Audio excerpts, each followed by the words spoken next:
지난주에 22장 했죠. 오늘 잠언 23장인데 22장 16절부터 지혜자의 잠언이라고 그랬죠. 지혜자의 30잠언, 지혜자의 우리가 30잠언을 공부하고 있습니다.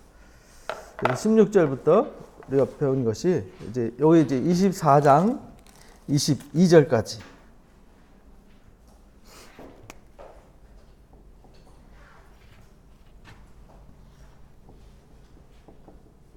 (24장) 22절까지 30잠언입니다. 지혜자의 30잠언. 제가 요즘 말씀으로 매일 문자 묵상의 말씀 보내는 게 이겁니다. 요거 지금 보내고 있는데, 우리가 16절부터 22장에서 배운 잠언은 뭐였냐면, 약자를 무시하지 마라. 또 그 다음에 화내는 자, 성내는 자들과 노하기를 시기하는 자들과 가까이 하지 마라. 직에서 옮기지 마라. 자기 일에 충실해라. 그런 것들이었죠. 그러니까 우리가 세상에서 제일 위험한 것이 남의 빚 보증하는 것이다. 이제 세 번째 잠언에서 우리가 배웠어요. 그러니까 우리가 사실은 이 지혜자의 30잠언은 우리가 일상의 삶 속에서 가장 범하기 쉬운 실수들이에요. 그래서 30잠언만 제대로 알고 있어도 앞에 솔로몬의 375잠언 이거 이제 좀 더 쉽게 이해할 수 있고요. 이 30잠언만큼은 375개는 우리 다 외울 수는 없잖아요. 근데 흐름은 우리가 알 수 있었죠. 이제 11장부터 15장까지 이제 비교해서 분석할 수 있었잖아요. 비교해서 분별할 수 있도록 해주셨으니까 분별하고, 요 지혜자의 30잠언 정도는 이제 우리가 암기를 해두면 좋을 것 같다. 그래야 우리가 매사에 내 눈앞에 어떤 일이 펼쳐졌을 때, 이래야 되는구나, 이렇게 하면 되는구나, 이런 지혜를 얻을 수 있다는 겁니다. 그래서 약자를 무시하거나 또 직에서 그걸 옮기거나 빚보증이 되거나 화내를 잘 내는 사람, 이런 사람들과 가까이 하거나 문제를 만들면 안 된다라는 거. 그 다음에 이제 자기에게 주어진 일에 능숙한 자가 되어야 된다. 그래야 쓰임 받는다. 그런 말이잖아요. 근데 우리가 그런 준비가 안 돼 있어서 결국은 대부분 공부 잘하는 애들과 또 회사나 이런 데서 일 뛰어나게 하는 사람과 못하는 사람의 차이를 보면요, 집중력 하나 차이입니다. 집중력. 공부 잘하는 애들은 집중력이 아주 대단해요. 막 집중하면 옆에서 무슨 일이 있어도 소리가 들리지 않아요. 근데 못하는 애들은 뽀시락 그 실제 심리학자들이 테스트 해봤는데 IQ 문제도 아니래요. IQ가 높아도 산만하면 문제가 생겨요. 그래서 자기 일에 능숙해야 된다라고 우리가 5번째까지 배웠고요. 오늘은 이제 6번째 32장 1절에 1절부터 3절까지가 이제 6번째 잠언입니다. 내가 관원과 함께 앉아서 음식을 먹게 될 때 삼가 내 앞에 있는 자가 누구인지 잘 생각하고 먹어라. 그러니까 우리가 누구한테 초대받고 누구와 함께 앉아 있을 때 항상 조심해라, 이런 말입니다. 내가 사회에 나가서 또는 세상에 앉아서 내가 음식을 먹을 때 내 앞에 있는 사람이 누군지도 모르고 막 함부로 말하고 함부로 행동하고 함부로 막 먹고 이런 사람 있잖아요. 근데 먹을 때 찍히면 답이 없습니다. 그래서 그냥 우리는 그리스도 안에서 다 용납되고 서로 이렇게 품어주고 이러니까 상관없는데, 세상은 안 그렇잖아요. 세상 사람들 앞에서 자기보다 높은 사람, 사회적 지위가 높고 또는 내 상사들, 나의 직접 영향력을 끼칠 수 있는 사람 앞에서는 조심해라.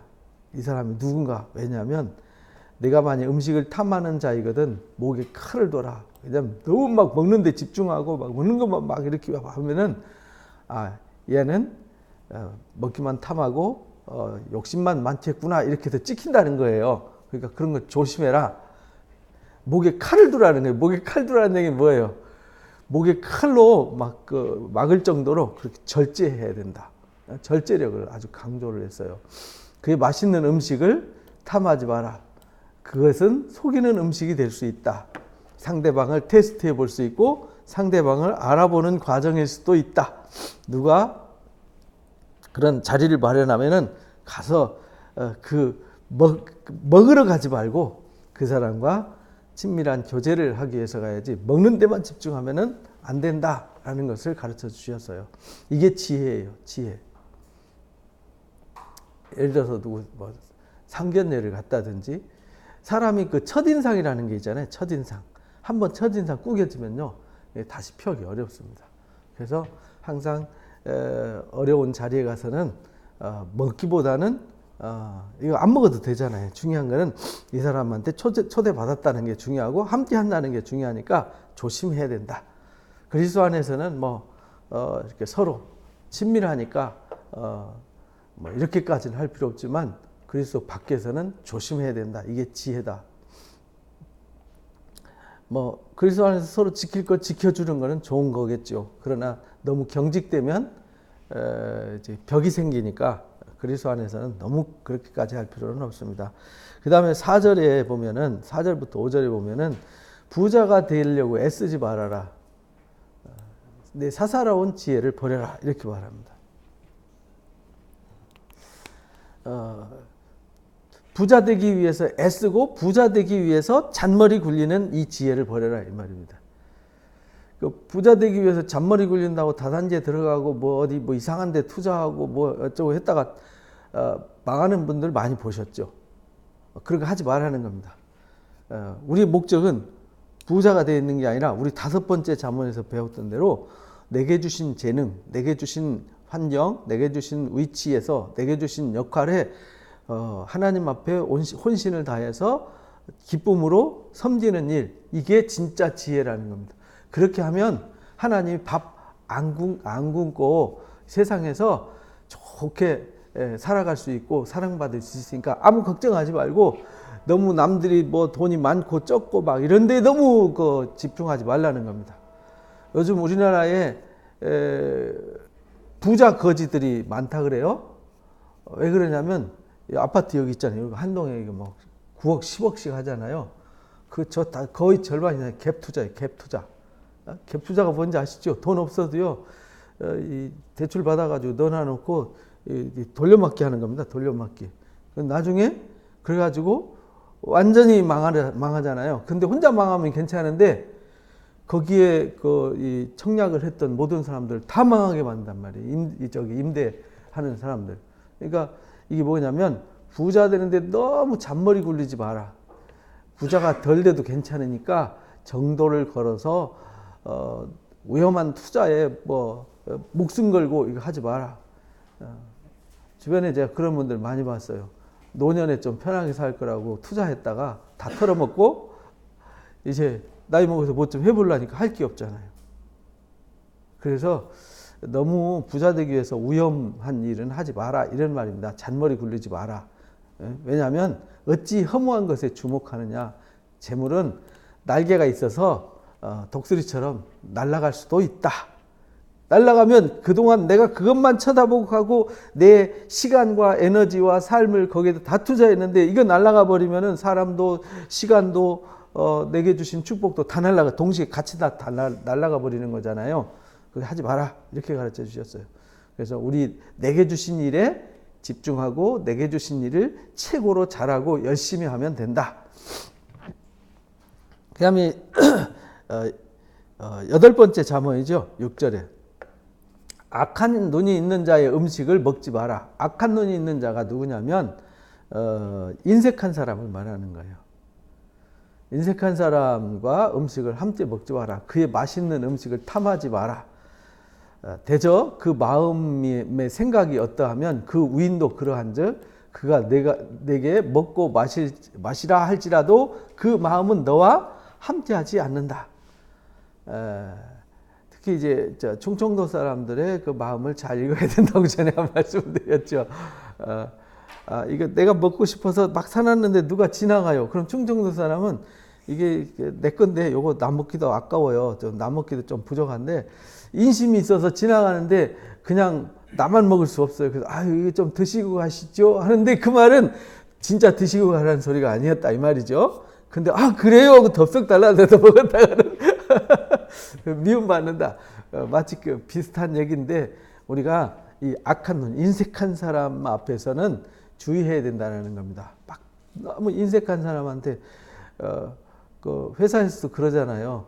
막 부장이 좀 인색한 사람이에요. 자기 돈 쓸 줄 모르고 막 돈 1,000원짜리 쓴 것도 막 계산하고 따지고 막 한 사람 있는데 가가지고 자 오늘 회식합니다. 여러분들 마음대로 메뉴 골라 먹으세요. 한테 딱 보니까 메뉴가 뭐 몇만 원짜리도 있고 마음껏 먹으라 그러니까 전 제일 좋은 거 먹겠습니다. 그래서 25,000원짜리, 3만 원짜리 딱 시켰는데 부장이 자기 나는 7,000원짜리 딱 이렇게 망한다 이 말이죠. 예를 들자면은 인색한 사람 앞에서는 그렇게 하면은 이 사람은 항상 나에 대해서 경계심을 갖게 되는 거죠.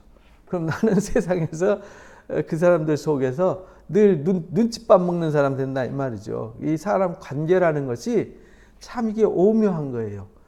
콩나물 하나 갖고 빈정상한다 그러잖아요. 국물 한 그릇 때문에 나라를 팔아먹고 이게 인간의 마음이거든요. 그래서 잠언의 지혜가 필요한 거예요. 그래서 왜 이렇게 말씀하셨을까? 이거를 우리가 잘 깨닫고요. 인색한 사람 앞에서 음식을 탐하지 마라. 먹기를 탐하지 마라. 왜냐하면 그 사람한테 찍힌다. 이런 말입니다.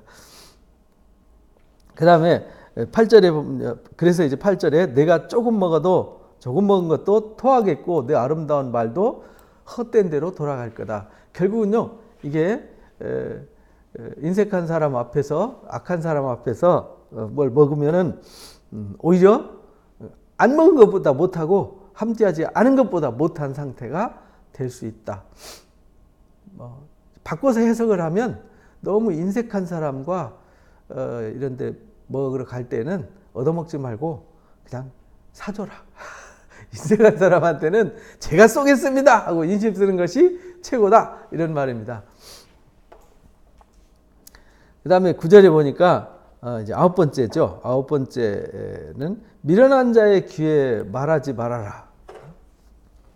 미련한 자한테 말하는 게요. 이게 제일 나중에 26장에서 이제 또 이제 솔로몬의 3자문에서 배우는데요. 미련한 자는요. 지혜로운 사람 7보다 자기를 더 지혜롭게 여기는 게 미련한 사람이에요. 그래서 미련한 사람은요. 지혜로운 사람들의 충고를 듣지 않아요. 자기 지혜가 최고라고 생각해요. 그런 사람한테 내가 아무리 좋은 말로 권고해봤자 자기보다 못하다고 생각하기 때문에 괜히 에너지 낭비다. 그런 말입니다. 그런 사람한테 말하지 말래요. 이는 내 지혜로운 말을 업신여길 것이기 때문이다. 딱 미련한 사람 만나서 자기 잘난 체하고 교만한 사람 만나가지고 남의 얘기 안 듣는 사람 있을 때는요. 그냥 반창고 붙이고 가만히 있으면 됩니다. 뭐 자기가 우월해서 자기가 뭐 하겠다고 막 나섰는데 그거 말리지 마세요. 냅둬야 됩니다. 가서 코피 터지고 문제 생겼을 때 그게 아니었구나. 이제 깨져야 겸손해지는 겁니다. 제가 이제 살면서 그런 거 많이 겪어봤어요. 너무 잘났어요. 똑똑해요. 자기밖에 없어요. 막 빈정 내면서 그러더니 문제 생기니까 내가 교만했습니다. 이런 사람 봤거든요. 그러니까 우리는 미련한 자한테는 잘났다고 자기 똑똑하다고 남의 말 안 듣고 고집 세고 한 사람한테 자꾸 말하지 마라. 그거는 무의미한 일이다. 그러니까 이제 앞에서 우리가 배웠던 자문에도 상대방이 화났을 때는요. 말 안 하는 게 좋다. 상대방이 빈정상했을 때는 좌우지간 가만히 있는 것이 지혜다. 거기다가 뭘 해명한다고 뭘 가르쳐준다고 나서면 오히려 오물을 뒤집어 쓰는 것과 같다. 이렇게 이제 우리가 배웠어요. 그 다음에 10번째 지혜는요. 옛지계색을 옮기지 마라. 우리가 이제 앞에서 이제 네 번째에서 배웠죠. 네 번째 지혜에서 배웠는데 옛지계에서 옮기지 마라. 그리고 고아들의 밭을 침범하지 마라. 앞에서 찍에서 옮기지 마라. 남의 거 훔치지 마라. 이런 뜻이고요. 여기 고아의 밭을 여기 옛 찍에서 옮기지 말라는 말은 약자. 이 아이가 어리고 나이가 어리고 자기가 어떻게 해야 될지 모르니까 이 아이를 이용해 먹지 마라. 이런 말입니다. 그 가끔 그 뉴스에도 나오고 우리 그런 거 많이 보잖아요. 뭐 조카가 또 아니면은 뭐 사촌이 뭐 누가 애가 어려요. 어려가지고 뭐 5살, 6살, 뭐 10살 미만이에요. 그럼 이제 부모님이 다 돌아가셨어요. 그래가지고 그 재산을 관리를 해줘요. 보험금 받아가지고 뭐 해가지고 재산을 다 물려받아 관리해주는데 얘가 관리를 못하니까 관리해주는 척 하면서 나중에 아까우니까 다 누구 거 만들죠? 자기 거 만들잖아요. 그렇게 하지 마라 이 말입니다. 옛집에서 옮기지 말며 고아의 밭을 침범하지 말란 말은 약한 자, 능력이 없는데 그 사람의 그 약점을 이용해서 주인 행세하지 마라. 그 아이의 것을 탐하지 말고 빼들지 말고 약자를 이용해 먹지 마라. 이런 말입니다. 그건 아주 악한 거다. 내 거는 내 거고요. 그 사람 거는 그 사람 거예요. 그래서 구약 성경에 이제 25장의 수원법에서도 가르쳐 준 것이 룻기에도 나오잖아요. 룻과 나오미의 그 기업을 보아스가 이어받잖아요. 기업을 이어받는다는 말은 내 돈 주고 그 밭을 사는 겁니다. 사가지고 내가 농사 짓고 결혼해서 자식 낳아가지고 아들 낳으면 그거 다시 돌려주는 거예요. 내가 사가지고 돌려주는 거예요. 자식 낳아가지고.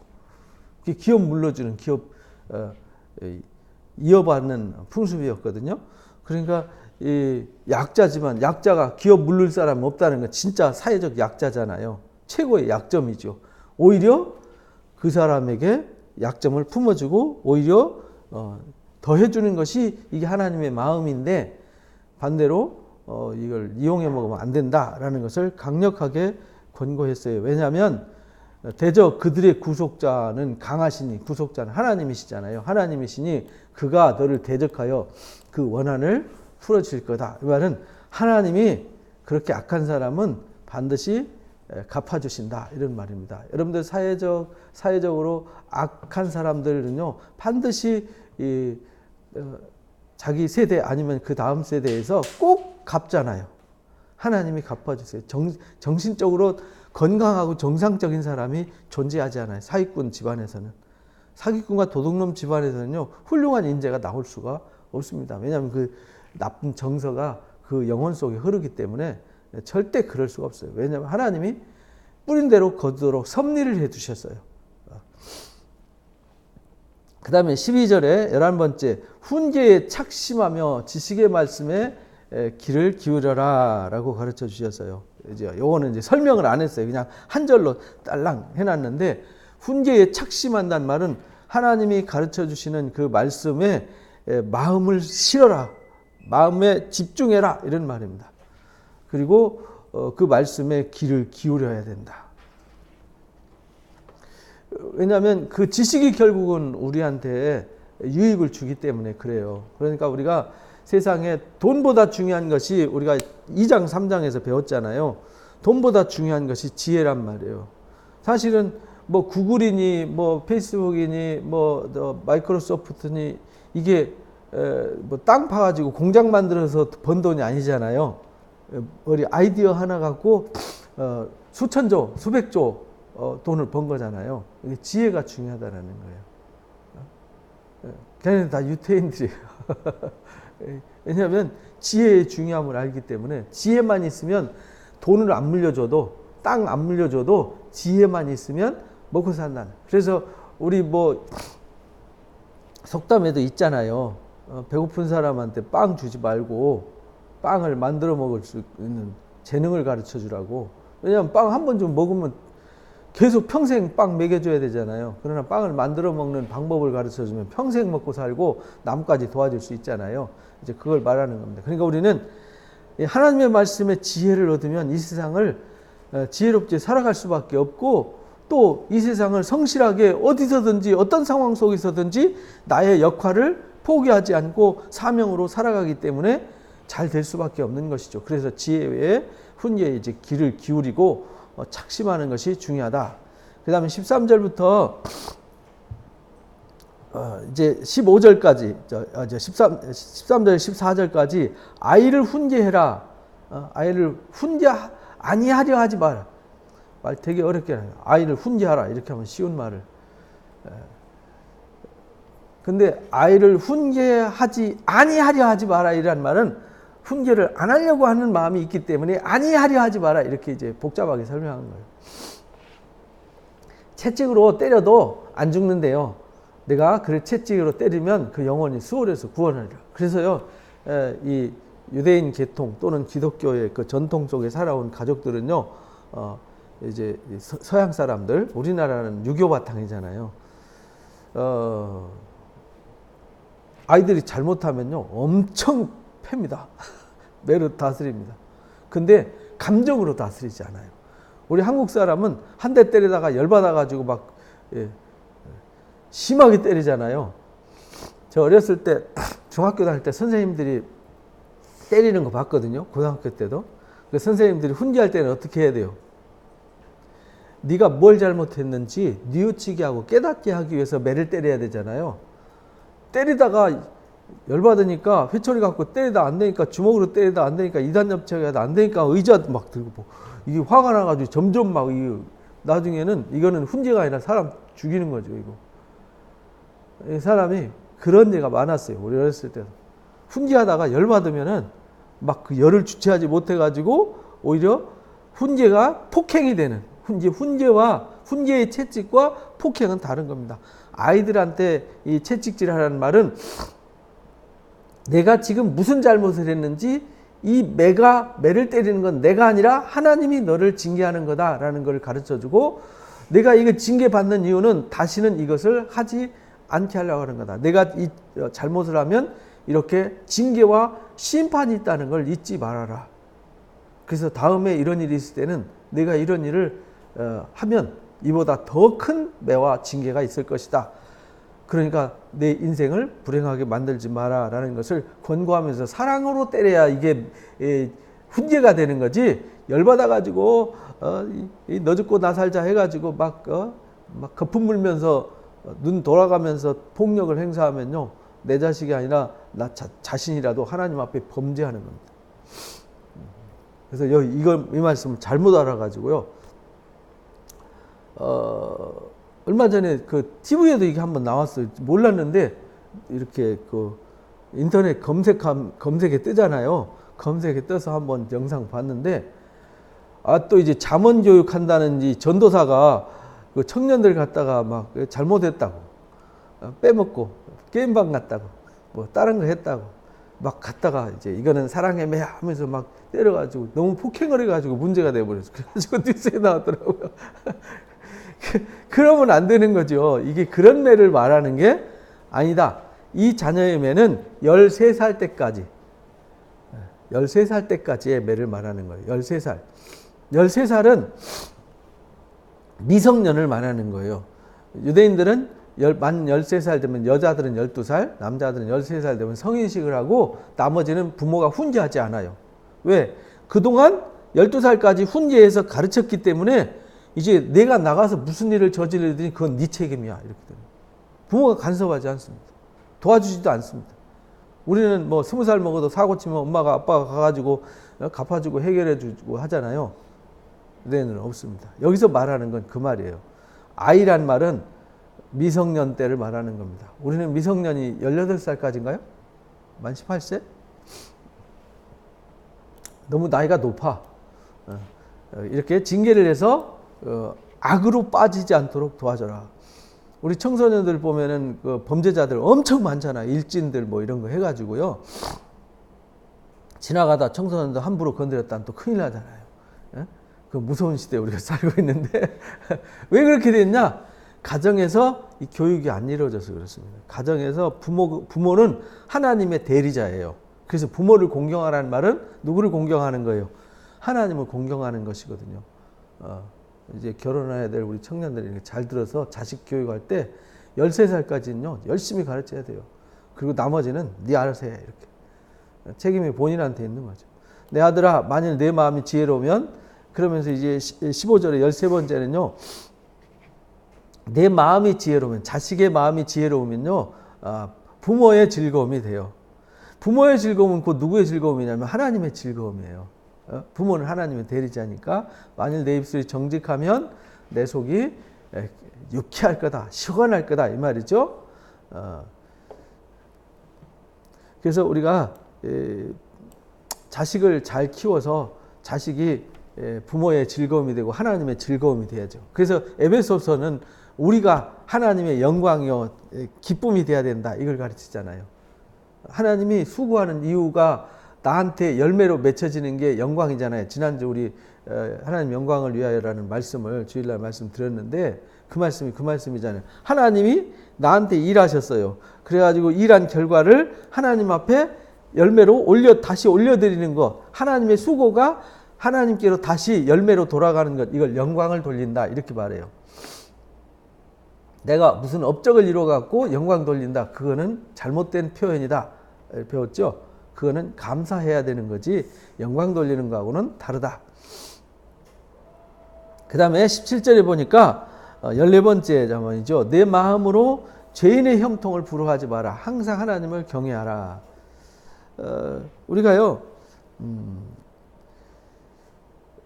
악한 사람들이 잘 되는 거 보면 저놈들은 도둑질하는데도 저렇게 잘 먹고 잘 사는데 우리는 의롭게 사는데 왜 이렇게 가난하게 사나, 이런 생각하지 말라는 거예요. 내가 하나님을 경외하는 거 그거 하나만으로 만족하고 감사하는 자가 되라. 우리가 디모데전서 6장에서 배웠잖아요. 너희가 경건을 이익의 재료로 사용하는 사람들, 악한 사람들, 이런 사람들 부러워하지 마라. 왜냐하면 우리는 있는 것, 자족하는 마음이 있으면은 그것이 진짜 경건이다.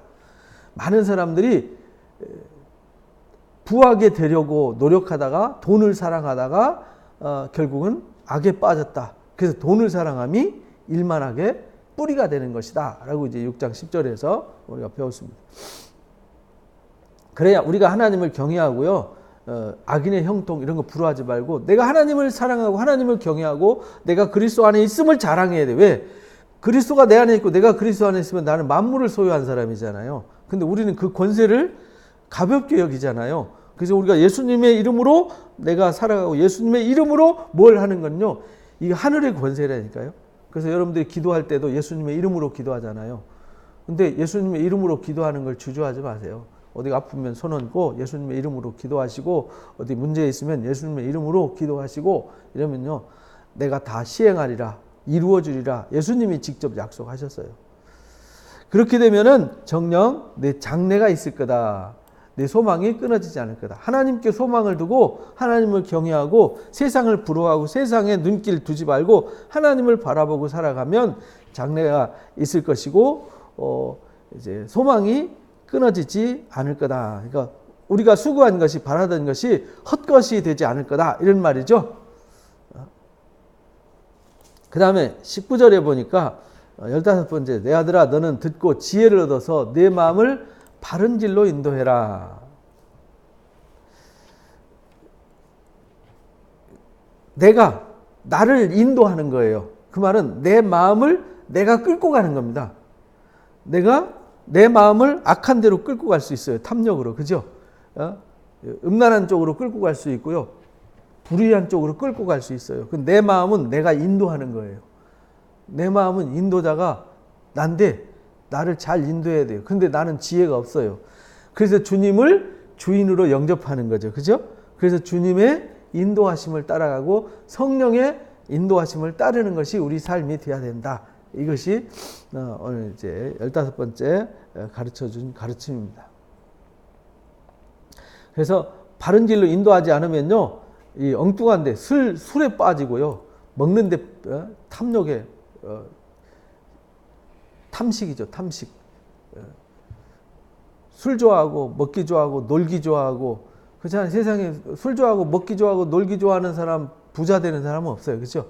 이렇게 되면요, 이런 사람과 바른 길로 인도해야 되는데, 이런 사람들의 삶으로 그거 괜찮네, 그 사람들의 길로 내 마음을 인도하면 이게 망한다는 거예요. 왜냐하면 술 좋아하고요, 음식을 좋아하는, 먹는 것만 밝히는 이런 사람들은 가난해진다는 거예요. 잠자기를 즐겨하는 자는 헤어진 옷을 입을 것이다. 그래서 우리가 이제 부모의 훈계를 듣고 하나님을 경외하고 우리가 이제 세상에 욕심 부리지 말고 하나님을 경외하는 이 정신, 이것이 굉장히 중요하다. 이걸 가르쳐 줬어요. 그 다음에 이제 22절부터 16번째는요, 이제, 너를 낳은 아비에게 청종하라. 내 늙은 어미를 경히 여기지 말아라. 얘는요, 앞에서도 말씀을 드렸지만, 어머니와 아버지를 경외하고 따르는 것은 하나님을 경외하는 것이었어요. 이거는 지혜자들이 이스라엘 언약 공동체한테 하는 얘기잖아요. 이거는 불신자들한테 하는 얘기가 아니에요. 성경은 안 믿는 사람들한테 얘기하는 것이 아니라 믿는 사람들, 하나님의 언약 백성들한테 하시는 말씀이에요. 그래서 안 믿는 사람들이 믿어서 이 말씀을 듣게 하는 거죠. 이게 우리가 전도잖아요. 안 믿는 사람과 이건 상관없어요. 왜냐하면 안 믿는 사람은 뭐 우상을 숭배할 수도 있고요. 나쁜 부모 있잖아요. 요즘은 부모가 자식을 성폭행하는 이런 참 천일 공로할 일도 요즘 뉴스에 많이 나오잖아요. 부모가 자식을 버리고 패고 막 악을 행하는 일이 흔한 세상. 근데 그런 부모를 공경할 수는 없잖아요. 여기서 부모는 누구냐면 하나님의 대리, 하나님의 대사가 돼서 자식을 가르치는 선생님. 그래서 구약 시대에는 이걸 이제 잘 알아야 돼요. 구약 시대와 예수님 당시에는요, 최고의 교육자는 누구였냐면요, 부모였어요. 왜냐하면 안식일을 지키고 이 제사장들을 통해서 가르친 말씀을 자식한테 가르치는 것이 누구의 일이냐면 부모의 일이에요. 그래서 이 부모의 사명은 뭐냐면요, 자식을 하나님 앞에 바르게 가르쳐서 하나님께 드리는 게 부모의 사명이에요. 여러분들 유대인들 만나서 물어보면 당신의 비전은 뭡니까? 당신의 사명은 무엇입니까? 당신의 사명과 비전이 무엇입니까? 하고 물으면요, 나는 세상에서 무슨 회사를 크게 일구고 세상에서 무슨 정의를 세우고 의를 세우고 세상에서 무슨 정치 지도자가 되고 내가 세상에서 훌륭한 선생님이 되고 막 이런 거 얘기하잖아요. 내가 훌륭한 의사가 돼갖고 어려운 사람들 돕고 막 이런 거 얘기하잖아요. 근데 유대인 부모는 한결같이 저는 제 자식한테 좋은 선생님이 되는 것, 좋은 부모가 되어서 제 자식을 하나님 앞에 정말 훌륭한 사람으로 키워서 하나님께 드리는 것이 제 사명이고 비전. 부모의 사명과 비전이에요. 멋있죠? 그건 우리가 좀 배웠으면 좋겠어요. 저도 어렸을 때 이런 거 배웠으면 진짜 좋은 부모 됐을 텐데, 제가 이제 나중에서 배워가지고요, 이제 아이들 가르치려고 보니까 다 커버렸더라고. 말도 안 들어요. 그래서 우리 아이들한테 이걸 잘 가르쳐야 돼요. 우리 아이들한테. 우리 청년들은 딱 지금 제대로 배우는 거예요, 이거. 제대로. 요즘 부모들요, 제가 이제 청년들 만났는데, 어제도 어떤 청년 만났는데 그러더라고요. 둘째 가져야지? 그랬더니, 그러고 싶은데요. 제가 넷까지 날려고 그랬는데요. 지금 아직 엄두도 못 내고 있어요. 그러더라고요. 아니야, 애부터 먼저 나. 애부터 먼저 나. 그랬더니 제가 무식한 사람이 되는 거죠. 눈치 없는 사람? 그게 아니라요. 성경에서 가르치는 얘기는 어렸을 때 자녀를 많이 낳아가지고요, 열심히 키우는 일이 부모의 사명과 비전이 돼야 됩니다. 열심히 돈 벌어서 아파트 사야 되고, 열심히 벌어서 노후 준비해야 되고, 그건 어리석은 일이다라는 겁니다. 나중에요, 자식이 속색이면요, 그 벌어봤자, 우리 뉴스에서 많이 보지 않습니까? 자식이 부모한테 총 들고 와가지고 재산 내놔라는 이런 자식을 만들 수 있다라는 겁니다. 그래서 우리가 가장 중요한 건요, 우리 아이들한테 가르치는 것이 내가 부모가 되는 거, 결혼하는 거잖아요. 이게 연애하고 결혼하는 거죠. 연애와 결혼의 목적은요, 훌륭한 부모가 되는 겁니다. 부모라는 건 자식이 있어야 부모지, 자식 없는 부모가 어디 있어요. 그렇죠? 결혼을 왜 하냐? 성적인 만족을 위해서 결혼해? 자기 편하려고? 그거는 결혼이 아닙니다. 그거는 이기적이고 악한 거죠. 결혼을 왜 하냐?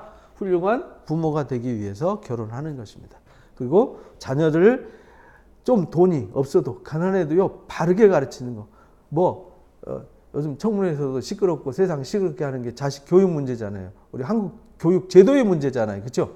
그건 누구 한 사람의 문제가 아니라 모든 대한민국 모든 부모들의 다 문제. 누가 누구한테 손가락질 하겠어요. 그렇죠? 다 똑같은데. 그러니까 이런 잘못된 것을 뜯어고치고 정말 우리는 하나님 앞에서 바르게 교육자가 돼야 된다. 그래서 자녀들을 바르게 잘 가르치면은 그 아이들이 건강하게 서서 세상에서 큰 역할을 하니까 부모도 잘 섬길 것이고 사회도 잘 섬길 것이고 나라도 부강할 것이고 그러면요 남한테 지배당하는 일 없을 것이고 불행한 일이 없을 거라는 거예요. 그래서 우리가 이 신명기에서 가르친 것이 이 말씀을 지켜 행하게 하라. 앉았을 때든지 누웠을 때든지 길을 행할 때든지 신명기 6장 4절에서 9절까지 나오는 시험하의 말씀이잖아요. 그래서 이 말씀을 순종하면 모든 민족 중에서 뛰어난 민족이 되게 할 것이고 꿔줄지언정 꾸는 자가 되지 않게 하고 머리가 될지언정 꼬리가 되지 않게 하고 누가 대적하러 한 길로 왔다가 7갈래로 꽁무니 빼게 할 것이고 내가 어디로 가든지 평탄하고 형통하게 하시고 들어가도 볼 받고 나가도 볼 받게 하겠다는 말. 이게 이 얘기입니다. 이 얘기. 다른 얘기가 아니라니까요.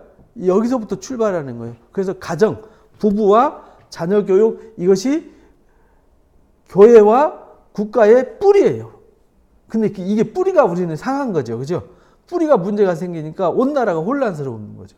근데 계속 혼란스러운 시스템과 구조를 계속 만들어 가는데 교회도 똑같아졌어요. 뭐 장로님들도 권사님들도 뭐 신앙 뭐 교회 주일 지키려고 그러면 뭐 주일은 뭐 입시 끝나고 지킨다. 근데 입시 끝나고 다 날아가 버렸잖아요. 교회 안 나와요. 입시 끝나니까. 세상이 좋아하고 다 날아가 버리죠. 이게 이제 잘못된 교육이 잘못을 만들어 간다.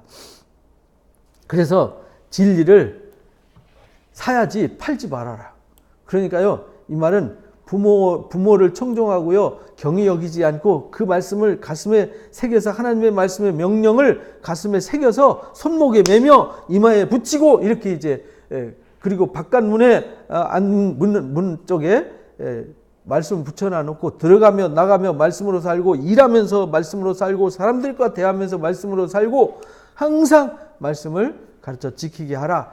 이것이 부모를 공경하는 것이다. 그래야 그런 진리를 사야지 그걸 잊어버리고 세상 방법으로 세상 사람들처럼 세상 사람들이 이렇게 하니까 나도 따라한다. 모두 다 제가 신앙 상담할 때 말씀으로 이렇게 해야 됩니다 하니까 남들 다 그렇게 하는데 어떻게 그렇게 해요? 그렇게 하면 목사님 시대에 뒤떨어진 사고를 가지고 있어요. 목사님 그렇게 시대에 뒤떨어진 얘기하면요 우리 애들은 세상에서 경쟁력 떨어져서 아무것도 못해요. 아니에요. 그렇지 않습니다. 세상에서요 공부 똑똑하게 뭐 서울대 나와도요 노는 애들 천지입니다. 세상에 역할 못하는 애들 천지고요 말썽꾸러기 천지입니다. 그런 잘못된 사고 방식 갖지 말고 팔지 말면, 그러니까 팔지 말라는 거예요. 그런 거를 에이 목사님 그거는 세상 사람들 세상 물정 모르는 얘기입니다. 이건 뭐냐면 진리를 파는 거예요. 그런 생각하지 말라는 거예요. 지혜와 훈계와 명철도 팔지 말라는 거예요. 그것을 구하는 자가 돼야 된다. 현명해야 된다. 그걸 사들여라. 정말 무엇을 배워야 되고 무엇을 해야 되는지 남들이 볼 땐 미련하게 보이는 거예요. 이 십자가의 도가 원래는 미련하게 보이는 거잖아요. 하나님의 방법이 미련하게 보이지만 세상을 지배한단 말이죠. 저는 유대인들한테 그런 거는 너무 부러워요. 그게. 근데 나는 그렇게 못 살았단 말이에요. 어려서부터.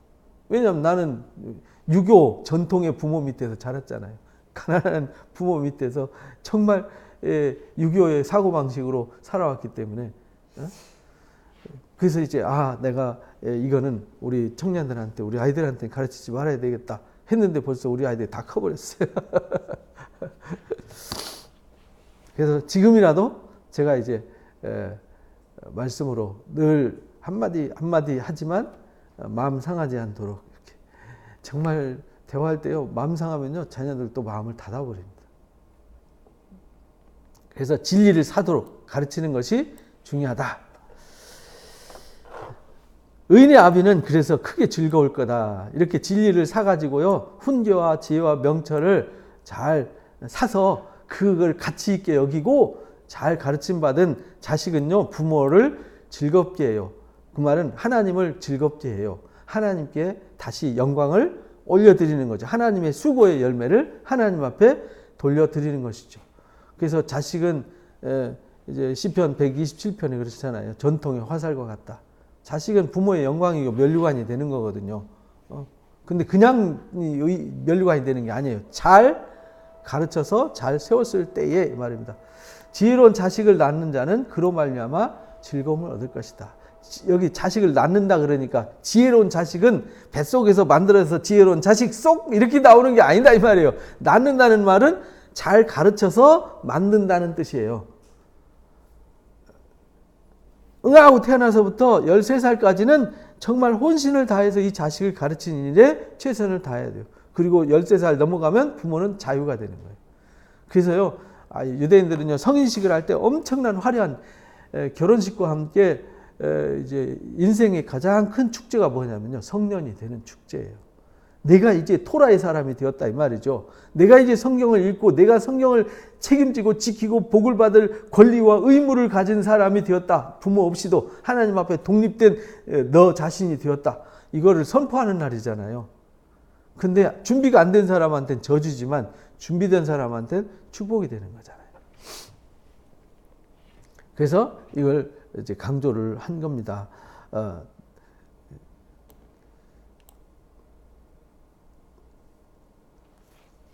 그래서 이제 25절까지 이제 강조하는 게 내 부모를 즐겁게 하며 넌 아비를 그래서 기쁘게 해야 된다. 이것이 지혜다. 이렇게 가르쳐 주셨습니다. 그러니까 부모를 즐겁게 한다는 말은 지혜를 사서 잘 배워서 지혜롭게 잘 다듬어지고 준비되는 것. 이것이 부모의 기쁨이 되는 거다. 그 다음에 17번째 26절에 내 아들아 내 마음을 내게 주며 내 눈으로 내 길을 즐거워해야 된다. 여기 내 마음을 나한테 줘라는 말은 하나님께 드려야 된다 이 말이에요. 부모의 가르침이 뭔 가르침이냐면 부모는 하나님의 말씀을 전달해 주는 사람이잖아요. 전달해 주고 가르쳐 주는 사람인데 하나님의 말씀을 받았으니까 그 마음을 하나님께 드리게 해야 돼요. 자식의 마음이 하나님께 가야지 세상에 가면 이거 망하는 거다 이 말이에요. 부모의 하나님께 드리며 그 눈으로 내 길을 즐거워해야 된다. 하나님의 방법, 길이 방법이잖아요. 그죠? 하나님의 방법을 즐거워하게 해야 된다. 기꺼이 즐거움으로 그 길을 따라가게 해야 된다. 이 말이에요. 내 길을 즐거워한다는 말은 내가 하나님 말씀으로 살고 하나님의 은혜로 사는 것을 기뻐하고 즐거워하고 자원해야지 끌려 나오면 안 된다. 이 말이죠. 요즘 과천의 은혜로 교회라고 뉴스에 나오고 많이 그랬잖아요. 거기 가면요 대단합니다. 그 사람도 눈빛이 다르고요. 막 그 교회에 대한 충성심과 헌신도 어마어마합니다. 그런데요 거기는요 안 하면 맞아요. 말씀을 범하면 그 목사한테 막 그 늙은 노인네들이 막 따기 맞고 막 이러잖아요. 막 그렇게 이렇게 맞아야 된다는 거죠. 맞아야 정신 차린다. 그래야 자신이 하나님 앞에 바로 선다. 그래서 자신들은 맞으면서도 당당해요. 때리면서도 당당하고 웃기는 거잖아요. 그래서 자식이 부모도 때리고요. 부모가 자식도 막 때리고 막 웃기는 교회인데요. 그게 이제 잘못 배워서 그런 것이죠. 잘못. 신앙은 즐거움으로 하는 겁니다. 자원하는 마음으로. 남이 예속돼 가지고요. 남에게 붙잡혀서 예속돼서 끌려가는 건 하나님 나라 못 가요. 하나님 나라는 자기 의로 가는 거지 남에 의해서 가는 건 하나님 나라 못 갑니다. 하나님 나라와 상관없는 거예요. 그 사람들과 그냥 친하고 재밌는 거지. 그러니까 은혜로 교회 같은 사람들은 자기 딴에는 하나님 말씀 따랐어요. 하나님이 열심히 했어요. 그리고 자기들끼리는요 누구도 갈라놓을 수 없어요. 막 국가가 법으로 해도 안 갈라져요. 그런 정도 예속이 막 돼가지고 아주 대단한 해외에다 땅 사놓고 거기가 막 자기들 복합단지 만들어 놔놓고 막 자기들은 하늘 소망 가지고 산다 그러지만 저기 가평에 가면은 에덴 성에 있잖아요. 에덴 휴게소 있고 그죠? 가다 보셨나요? 가평 춘천 가다 보면 오른쪽에 그 에덴 그 휴게소가 있어요. 그 에덴 성에 사는 거거든요. 그 사람들은 끈끈해요. 그 공동체죠. 대단한 공동체입니다. 분리되지 않는 공동체인데 자기들 딴에 대단하지만 하나님과는 상관없어요. 자기들끼리 좋아하는 자기들의 하나님의 자기들이 만든 하나님을 섬기는 공동체일 뿐이라는 겁니다. 그래서 이 가르침을 잘 받아서 내가 진짜 기쁨으로 즐거움으로 동참하는 일 이게 뭐냐면 신앙이에요. 누구한테 사로잡혀서 끌려가는 신앙은 신앙이 아닙니다. 누가 겁줘갖고 쫓겨날까 봐서 두려워서 누가 뭐라고 할까 봐서 눈치 보면서 하는 신앙, 이거는요 지옥 가는 열차에 탄 신앙입니다. 그 절대 주의해야 돼요. 근데 그런 사람들이 많다는 겁니다. 27절에 보면은 여기서부터는 이제 그 음녀를 조심하라 이걸 가르쳐줘요. 대저 음녀는 깊은 구덩이요, 이방 여인은 좁은 함정이다. 여기 이방 여인이란 말은 음란하다는 뜻이에요. 여기 이방 여인은 우리가 레위기 18장에서 배웠잖아요. 레위기 18장에 보면은 성적으로 문란한 삶, 이게 이제 이방 사회란 말이에요. 이방 여인이란 말은 음란한 여인을 이런 말입니다. 음녀는 깊은 구덩이요, 음란한 여인은 좁은 함정이다. 그러니까 음란에 빠지면 답이 없다는 거예요. 그는 참으로 강도같이 매복하며 사람들 중에 사악한 자가 많아지게 한다. 그 말은 이 음녀와 음풍은 사람들을, 이게 여러분들 그 스파이 영화 이런 거 보면은 전부 다 이 권력자들이나 이 좀 똑똑한 사람들이 어디에 넘어가죠? 돈, 술, 음란, 여기 빠지면은 모든 거 국가고 뭐 나라고 자기 자신의 명예고 다 날려버리잖아요. 지금 얘기가 그 얘기입니다. 그런 것이 있으면은 우리가 첫 번째에서 오늘 저 1절에서 배웠던 악한 관리 앞에 있을 때는 목에 칼을 두라 그랬잖아요. 그들 초청받아 음식 먹을 때. 그것처럼 자신의 마음에 칼을 둬야 돼요. 그래서 손이 범죄하거든 예수님 뭐라 그랬어요? 찍어버려라. 눈이 범죄하거든 뽑아버려라. 이런 결단력이 없으면요, 그런 음란함과 쾌락과 이 욕심에 슬그머니 끌려 들어가서 지옥구덩이에 늪에 빠지면 못 나와요. 늪에 빠지면 못 나옵니다. 스스로는 못 나와요. 이렇게 된다라는 것을 강조했습니다. 그러면서 이제 18번째 29절부터는 이게 술 얘기예요. 술. 끝절까지 35절까지 엄청 길어요. 이게 술이 이만큼 문제라는 거예요.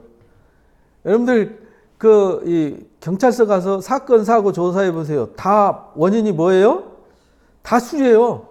음주 운전하다가 술 먹다가 폭행하고 술 먹다 싸우고 술 먹다 문제 일으키는 거예요. 다. 그리고 술 깨면은 심신미약 이래가지고 훈방 조치하고. 외국에는 그런 거 없어요. 술 먹어서 사고 치면요 더 세게 벌을 줘요. 우리도 술 먹고 사고 치면요 벌을 7배나 더 해야 돼요. 신명기에 나오잖아요. 죄를 보면서 7배를 더 할 거다. 그 서양은 이제 기독교 바탕이니까 술 먹고 죄를 지면 죄가 더 커요. 마약 먹고 죄를 보면 더 죄가 크잖아요. 똑같단 말이죠. 근데 우리는 심신미약 이래가지고 사고 쳐도요 그냥 훈방 조치해버려요. 법이 이상하게 돼. 요즘 조금 강화되긴 했는데 안 돼요. 왜냐하면 법 만드는 사람들이 술주정뱅이들이 법을 만드니까 그런 거예요. 맨날 뭐 폭탄주나 만들어 마시고 맨날 술집에 돌아다니는 사람들이 법을 만드는데 그런 법 만들겠어요? 자기 걸리면 자기가 7배 벌을 받는데. 그래서 진짜 술 안 마시는 사람들이 법을 만들어야 돼요. 술 마시다가 경찰서 폭 와가지고 파출소 책상 뒤집어 벗다 7배 그 재산 다 물어내고 징역 10년 때려보세요. 누가 거기 가서 폭행을 해요. 음주운전 징역 30년 때려보세요. 누가 음주를 할 거예요. 그죠? 절대 안 하죠. 못 하죠. 술 먹고 남을 때렸다. 막 즉시 구속해가지고 막 벌금 뭐 1억 때리고 뭐 징역 10년 때려보세요. 누가 그거 폭행을 합니까? 안 하지. 그래도 하는 사람들이 있잖아요. 그죠? 그래서 미국에 여러분들 가끔 재판 보면 있잖아요. 뭐, 폭행했다. 징역 10년. 술 먹고 그랬다. 징역 30년. 그래서 남의 훔쳤다. 징역 50년. 그래서 빵빵빵. 당신은 이제 30년, 20년, 50년. 이래 당신 징역 150년. 이렇게. 막 징역 뭐 350년. 막 이렇게 때리잖아요. 그죠? 우리는 뭐 때려봤자 뭐 5년, 3년, 5년 때리면 어마어마하게 때리는 거죠. 이게요, 이 술 문제입니다. 이거 아주 심각하게 다뤘어요, 여기서는. 재앙이 누구한테 있냐? 근심이 누구한테 있냐? 분쟁. 이게 재앙, 근심, 분쟁, 원망, 상처. 이게 다 어디서 오느냐? 붉은 눈에서 온다. 붉은 눈. 붉은 눈이 왜 눈이 붉죠? 술 취한 사람도 눈이 벌겋잖아요. 술 취한 눈이라는 거예요. 술에 잠긴 자 이랬잖아요. 술에 잠긴 자에게고 폭탄주 마시는 사람들한테 있다. 폭탄주 더 귀한 술 퍼마시러 다니는 사람들한테 있다. 이거 진짜 주의해야 돼요. 저도 옛날에 이제 술 퍼마시러 다닌 적이 있었어요. 그때 정말 제가 술을 취해봤는데요. 술은 정말 아니었어요. 술을 취하면요, 이 이성이 마비가 되더라고요. 분별력이 없어져요. 두려움이 없어져요. 짐승이 되는 거죠. 그래서 탈무드에는요, 포도나무를 심을 때 포도나무 밑에는요, 돼지피와 개피와 원숭이 피를 준대요. 그래서 술이 취하면요, 개 같고 돼지 같고 원숭이 같이 된다는 거예요. 그래서 여기 이 말씀 가지고 한 거거든요. 탈무드에서 가르친 것이. 술에 잠기고 이 폭탄주 더 센 술 마시고 하는 사람들. 그래서 여러분들 뉴스나 프로그램 또한 이런 데에서 많이 보고 하듯이 막 귀한 술집에 가가지고 비싼 술 마시고 사고 쳐가지고 문제 일으키고 술로 안 되니까 마약까지 하고 막 이렇게 해가지고 사회적 이슈가 돼가지고 맨날 뉴스에 나오는 거 우리 매일 보고 있지 않습니까? 안 된다는 거예요. 포도주는 붉은 잔에서 번쩍이며 순하게 내려가는, 이게 맛있다는 거죠. 좋다는 거죠. 너는 그것들을 뭐 하지 말라고요? 보지도 마라. 보지도. 왜? 보면 먹고 싶으니까. 그러니까 남들이 그런 게 쾌락, 음란한 문화, 악한 문화는 보지도 말라는 거예요. 포르노 영화 자꾸 보면요, 계속 보고 싶은 거죠. 음란한 문화 계속 접하면 계속 하고 싶은 거예요.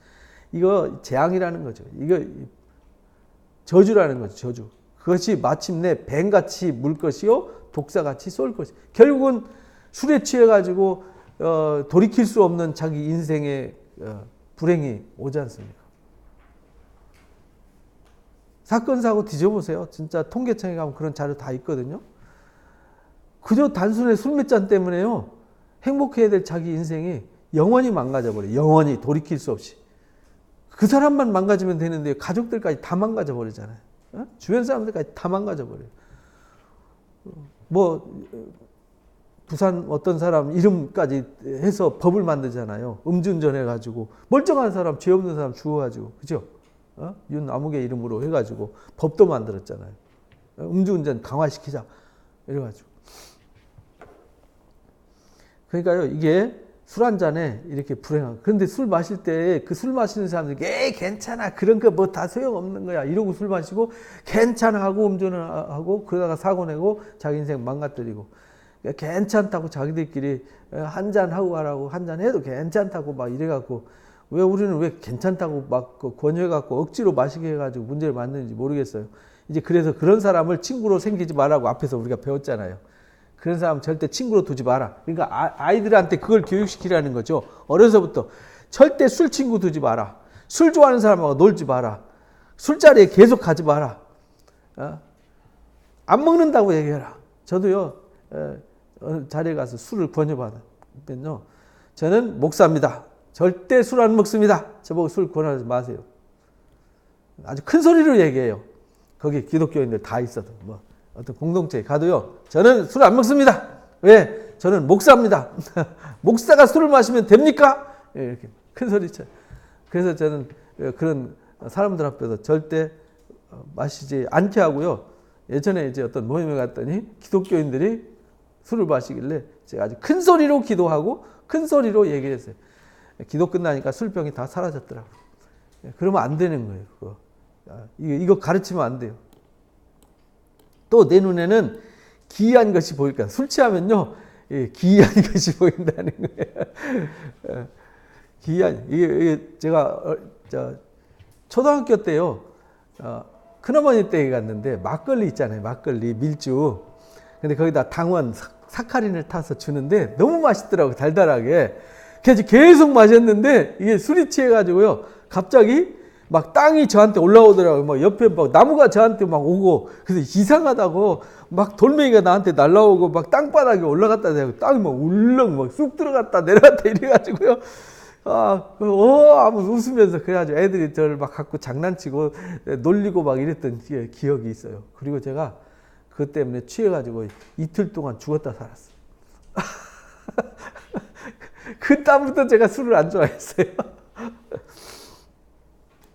내 눈에는 기이하게 보일 것이요. 이게 술 먹으면요, 이게 취하면, 마약에 취하면은, 그 마약에 중독된 사람들 막 벌레가 기어간다 그러잖아요. 못 볼 것 보고요. 이 사람 보면 뭐든지 다 막 아름다운 미녀로 보이고요. 막 이상하게 보이는, 그래서 막 미쳐버리는 거예요. 내 마음은 구부러진 말을 할 것이. 그 말도 횡설수설 하는 거예요. 횡설수설. 너는 바다 한가운데 누워있는 자 같다. 바다 한가운데 누워있는 자. 바다 한가운데 누워보셨어요? 돛대 위에 누운 자 같을 거다. 이렇게 말씀하셨어요. 그러니까 이게 술이라는 게 진짜 묘한 거라니까요. 내가 스스로 말하기를 사람이 나를 때려도 나는 뭐 하지 않아요. 술 먹고 맞으면요, 아프지도 않아요. 깨져서 피가 흐르는데도요, 괜찮아, 뭐 꿰매야 된다. 그래서 여러분들 그 응급실에 가서 그거 봤거든요. 이 사람 피를 계속 흘리고 이렇게 놔두면 죽어요. 그래서 꿰매야 된다니까, 괜찮아, 나 괜찮아, 막 하면서 막 그 침대 다 둘러엎고, 의사들 막 폭행하고 하는 걸 제가 이 한림대 병원에서 여러 번 봤어요. 응급실에 우리 그 성도들 아파가지고 기도해 주러 갔다가 그걸 여러 번 봤어요. 나를 상하게 하여도 내게는 감각이 없도다. 내가 언제 깰까 다시 술을 찾겠다 하고 미쳐버린다 이 말입니다. 그래서 여기 29절부터 35절까지 술 좋아하는 사람들한테는 이걸 꼭 가르쳐 주시기 바랍니다. 근데요, 집에서 뭐 부부끼리 또 아니면은 가족끼리 그냥 뭐 포도주 한 잔 나누고 뭡니까? 그 뭐죠? 생일날 마시는 거 뭐죠? 샴페인. 샴페인 한 잔 이렇게 나누는 거, 그거는 술 취하는 게 아니잖아요. 그런 거는 용납이 되는데, 부어라 마시라 하면서 찾아다니면서 막 비싼 술, 독주 마시면서 막 인사불성 되도록 술 취하는 거. 그래서 술 먹지 마라 하지 않고 성경에서 뭐 하지 마라 그래요? 술 취하지 마라 이렇게 가르치는 겁니다. 아니, 밥 먹는데 소주 한 잔 했는데 그게 무슨 죄가 되고 하진 않잖아요. 근데 마시고 바로 운전하면 바로 구속됩니다. 그런 건 절대, 샴페인 마시고 운전하면 절대 안 됩니다. 포도주 한 잔 마시고 즉시 운전하면 무조건 음주 단속에 걸려서 감옥 갑니다. 벌금 엄청나게 내고. 그러니까 가능하면 잠잘 때 그냥 샴페인을 마시더라도, 생일 잔치 하는데 샴페인 한 잔 하더라도 잠잘 때 해야지, 대낮에 하고 운전하거나 이런 건 큰일 납니다. 요즘은 조심해야 됩니다. 이래서 오늘 18번째까지 배웠습니다. 이제 12개 남았죠. 이거는 다음 주에 하겠습니다. 다음 주는 명절이네, 그죠? 명절 지나고 21일 날 뵙도록 하겠습니다.